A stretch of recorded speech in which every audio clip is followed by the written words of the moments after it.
Na osnovni šoli Blanca tečejo dela v skladu s terminskim načrtom, tako da se na prizidku izvajajo gradbena dela, na sami kuhinji pa nekako že obrtniška dela, kajti terminski plan na kuhinji je predviden, da se že v mesecu septembru prične z uporabo te kuhinje.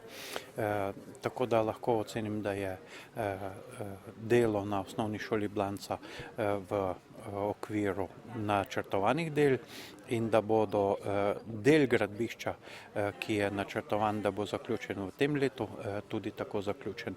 Ostala dela pa se nadaljujejo v naslednje leto, tako da osnovna šola pridobi dodatne prostore za potrebe šole in vrtca v naslednjem letu. Na objektih šolske in predšolske vzgoje je potrebno še dodatne ureditve. Pripravljamo dokumentacijo za osnovno šolo v Krmelju, za praktično novogradnjo te šole, ki je v delu dotrajana in se odvija pouk na 2 lokacijah.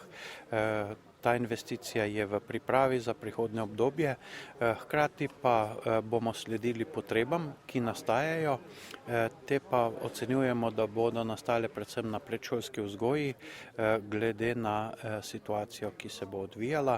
Za nas je trenutno pomembno, da bomo s 1. septembrom lahko vpisali vse otroke in ta trenutek pa teče ureditev dodatnih igralnic v objektu Panorama v Boštanju.